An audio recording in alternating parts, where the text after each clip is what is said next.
നമസ്കാരം. ഇന്ന് നമ്മൾ ചെയ്യാൻ പോകുന്നത് ഒരു മലബാർ സ്പെഷ്യൽ സ്നാക്ക് റെസിപ്പിയാണ്. കലത്തപ്പം. ചില സ്ഥലങ്ങളിൽ ഇതിനെ കൾത്തപ്പം എന്നും വിളിക്കാറുണ്ട്. Guys, my name is Shan Geo and welcome to the video. ആദ്യമായിട്ട് നമുക്ക് കലത്തപ്പം ഉണ്ടാക്കാനുള്ള മാവ് തയ്യാറാക്കാം. അതിനായിട്ട് ഒരു മിക്സിയുടെ അരയ്ക്കുന്ന ജാറിലേക്ക് 1/2 കപ്പ് തേങ്ങ, 1/2 ടീസ്പൂൺ ചെറിയ ജീരകം, ഏലക്ക 6 എണ്ണം, 1/2 കപ്പ് വെള്ളം. ഇനി ഇത് നല്ലൊരു സ്മൂത്ത് പേസ്റ്റായിട്ട് അരച്ചെടുക്കുക. അതിനുശേഷം ഇതിലേക്ക് 2 കപ്പ് അരിപ്പൊടി ചേർക്കുക. അപ്പത്തിനും ഇടിയപ്പത്തിനുമുള്ള അരിപ്പൊടിയാണ് ചേർക്കേണ്ടത്, പുട്ടുപൊടി ചേർക്കരുത്. അതോടൊപ്പം തന്നെ 1/2 കപ്പ് വെള്ളം കൂടി ചേർക്കുക. ഇനി എല്ലാം ഒന്ന് ഇളക്കി യോജിപ്പിക്കുക. നന്നായിട്ട് ഇളക്കി യോജിപ്പിച്ച ശേഷം ഇത് മിക്സിയിൽ വെച്ച് 1/2 മിനിറ്റ് നേരം അടിച്ചെടുക്കുക. അങ്ങനെ ബ്ലെൻഡ് ചെയ്തെടുത്ത മാവിനെ ഒരു മിക്സിംഗ് ബൗളിലേക്ക് ഒഴിക്കുക. മാവിൻ്റെ കൺസിസ്റ്റൻസി ഈ പരുവത്തിലായിരിക്കണം. വെള്ളം കൂടാനോ കുറയാനോ പാടില്ല. ഓരോ സ്ഥലത്തും കിട്ടുന്ന ഓരോ ബ്രാൻഡ് അരിപ്പൊടിയും അനുസരിച്ച് വെള്ളത്തിൻ്റെ അളവിൽ ചെറിയ വ്യത്യാസങ്ങൾ വന്നേക്കാം. അതൊന്ന് ശ്രദ്ധിക്കുക. അടുത്തതായിട്ട് നമുക്ക് ശർക്കര പാനി തയ്യാറാക്കണം. ഞാനിവിടെ 1/2 കപ്പ് പൊടിച്ചെടുത്ത ശർക്കര എടുത്തിട്ടുണ്ട്. 250 ഗ്രാം ഉണ്ട്. ശർക്കര ഉരുക്കുന്നതിനായിട്ട് അതൊരു സോസ് പാനിലേക്ക് ഇടുക. 1/4 കപ്പ് വെള്ളം ചേർക്കുക. ഇനി സ്റ്റൗ ഓൺ ചെയ്ത് ഇത് തിളയ്ക്കുന്നത് വരെ വെയിറ്റ് ചെയ്യുക. ഇടയ്ക്കൊന്ന് ഇളക്കി കൊടുത്ത് ശർക്കര മുഴുവൻ വെള്ളത്തിൽ ലയിപ്പിച്ചെടുക്കുക. ഇതുപോലെ നന്നായിട്ട് തിളയ്ക്കാൻ തുടങ്ങുമ്പോൾ തീ ഓഫ് ചെയ്യുക. എന്നിട്ട് ഉടനെ തന്നെ നല്ല ചൂടോടുകൂടി തന്നെ നമ്മൾ തയ്യാറാക്കി വെച്ചിരിക്കുന്ന മാവിലേക്ക് ഇതൊഴിക്കുക. ശർക്കരയ്ക്കകത്ത് കല്ലൊക്കെ ഉണ്ടാവാൻ സാധ്യതയുണ്ട്. അതുകൊണ്ട് ഒരു അരിപ്പ ഉപയോഗിക്കുന്നത് നല്ലതായിരിക്കും. നല്ല ചൂടോടുകൂടി തന്നെ വേണം ഇതിങ്ങനെ ഒഴിക്കാൻ. അതുപോലെ തന്നെ ഒഴിച്ച ഉടനെ തന്നെ ഇത് ഇളക്കുകയും വേണം. ഒഴിച്ചുകൊണ്ട് തന്നെ ഇളക്കുകയാണെങ്കിൽ അത്രയും നല്ലത്. മറ്റൊരാളുടെ സഹായമുണ്ടെങ്കിൽ അങ്ങനെ ചെയ്യാൻ പറ്റും. ശർക്കര പാനി കൂടി ഒഴിച്ചു കഴിഞ്ഞപ്പോൾ ഇതിൻ്റെ കൺസിസ്റ്റൻസി ഇതുപോലാണ്. അല്പം കൂടി ലൂസായിട്ടുണ്ട്.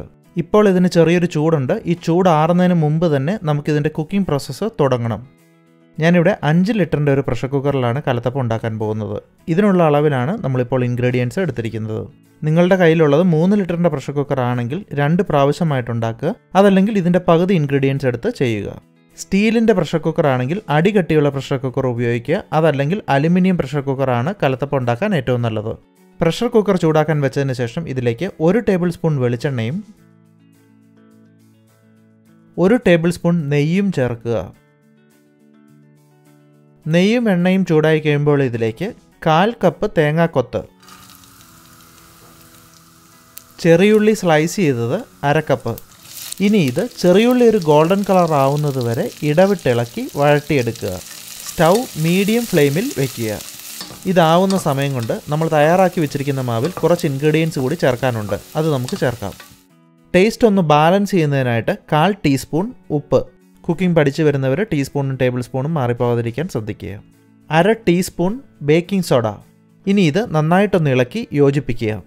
ഈ മാവിന് ചെറിയ ചൂടുള്ളത് കൊണ്ടാണ് ബേക്കിംഗ് സോഡ നേരത്തെ ചേർക്കാതെ കുക്കറിലേക്ക് ഒഴിക്കുന്നതിന് തൊട്ട് മുമ്പായിട്ട് ചേർക്കുന്നത്. ഉള്ളിയും തേങ്ങാക്കൊത്തും ഏകദേശം റെഡിയാകാറായിട്ടുണ്ട്. അടുത്ത ഒരു 10-15 സെക്കൻഡ് നേരം തീ ഹൈ ഫ്ലെയിമിലേക്ക് വെച്ച് കുക്കർ നന്നായിട്ടൊന്ന് ചൂടാക്കുക. അതിനുശേഷം ഉടനെ തന്നെ നമ്മൾ തയ്യാറാക്കി വെച്ചിരിക്കുന്ന മാവ് ഇതിലേക്ക് ഒഴിക്കുക.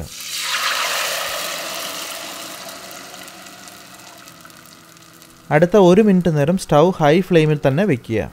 1 മിനിറ്റ് കഴിഞ്ഞ് കുക്കറിൻ്റെ വിസിൽ ഊരിയ ശേഷം വിസിലില്ലാതെ കുക്കർ അടച്ചു വയ്ക്കുക. പ്രഷർ കുക്കർ അടച്ചു വെച്ച ശേഷം തീ കുറച്ച് വയ്ക്കുക.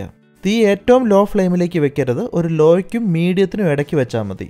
പ്രഷർ കുക്കർ അടച്ച് ഏകദേശം 4 മിനിറ്റ് നേരം കഴിയുമ്പോൾ ഇതുപോലെ ചെറിയ കുമിളകൾ പ്രഷർ വാൽവിലൂടെ വന്നു തുടങ്ങും.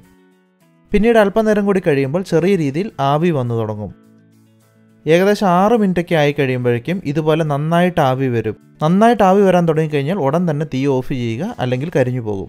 നിങ്ങളുടെ സ്റ്റൗവിൻ്റെ ചൂടും പ്രഷർ കുക്കറിൻ്റെ വലുപ്പമൊക്കെ അനുസരിച്ച് സമയത്തിൽ ചെറിയ വ്യത്യാസങ്ങൾ വരാം.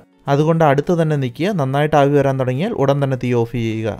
സ്റ്റൗ ഓഫ് ചെയ്താലും ഇതുപോലെ ചെറുതായിട്ട് ആവി വരും. ഏകദേശം 5-6 മിനിറ്റ് നേരം ഇത് അനക്കാതെ വയ്ക്കുക. ഏകദേശം 6 മിനിറ്റ് നേരം കൂടി കഴിയുമ്പോൾ പ്രഷർ കുക്കർ തുറക്കുക. കുക്കറിൻ്റെ അടപ്പിൽ വെള്ളത്തുള്ളികളുണ്ടാവും. അതുകൊണ്ട് ഇത് തുറക്കുമ്പോൾ അകത്തേക്ക് വീഴാതെ വളരെ ശ്രദ്ധിച്ച് തുറക്കുക. കലത്തപ്പം നന്നായിട്ട് വെന്തിട്ടുണ്ട്. ഇതിൻ്റെ സെൻറ്ററൊക്കെ നല്ലതുപോലെ പൊങ്ങി വന്നിട്ടുണ്ട്. ഇനി ഇതിൻ്റെ ചൂട് നന്നായിട്ട് കുറയുന്നത് വരെ മാറ്റിവെക്കുക. ആവശ്യമെങ്കിൽ ഫാന് താഴെ വെച്ച് വേഗത്തിൽ തണുപ്പിക്കാവുന്നതാണ്. നല്ലതുപോലെ ചൂടാറിക്കഴിഞ്ഞ് സൈഡൊക്കെ ഒന്ന് ഇതുപോലെ ഇളക്കിയ ശേഷം കലത്തപ്പം കുക്കറിൽ നിന്ന് പുറത്തെടുക്കാവുന്നതാണ്. കലത്തപ്പം ഉണ്ടാക്കുമ്പോൾ പ്രധാനമായും 4 കാര്യങ്ങൾ ശ്രദ്ധിക്കണം. ഒന്നാമത്തേത് മാവിൻ്റെ കൺസിസ്റ്റൻസി, അതായത് അതിൽ ചേർക്കുന്ന വെള്ളത്തിൻ്റെ അളവ് കൃത്യമായി ക്രമീകരിക്കുക. 2. ശർക്കരപ്പാനി തിളയ്ക്കുന്ന അവസ്ഥയിൽ തന്നെ നല്ല ചൂടോടുകൂടി മാവിലേക്ക് ഒഴിക്കുക. 3. ശർക്കരപ്പാനി ഒഴിച്ച് അല്പം ചൂടോടുകൂടി ഇരിക്കുന്ന മാവിൻ്റെ ചൂട് കുറഞ്ഞു പോകുന്നതിന് മുമ്പ് തന്നെ കുക്കറിലേക്ക് ഒഴിച്ച് വേവിക്കുക. 4ാമത്തെ കാര്യം, കുക്ക് ചെയ്യേണ്ട സമയവും തീയുടെ അളവും കൃത്യമായി ശ്രദ്ധിക്കുക. കലത്തപ്പം ഒരു പഴയകാല സ്നാക്ക് ആണെങ്കിലും ഇപ്പോഴും കണ്ണൂർ, കാസർഗോഡ്, മലപ്പുറം ഏരിയയിലുള്ള ചായക്കടകളിലൊക്കെ ഇത് സജീവമാണ്. അപ്പോൾ നിങ്ങളെല്ലാവരും ഈ റെസിപ്പി ട്രൈ ചെയ്ത് നോക്കുമെന്ന് വിചാരിക്കുന്നു. നിങ്ങളുടെ ഫീഡ്ബാക്ക്സ് ഒന്ന് താഴെ കമൻറ്റ് ചെയ്യുക. മറ്റൊരു വീഡിയോയുമായി വീണ്ടും കാണാം. Thanks for watching.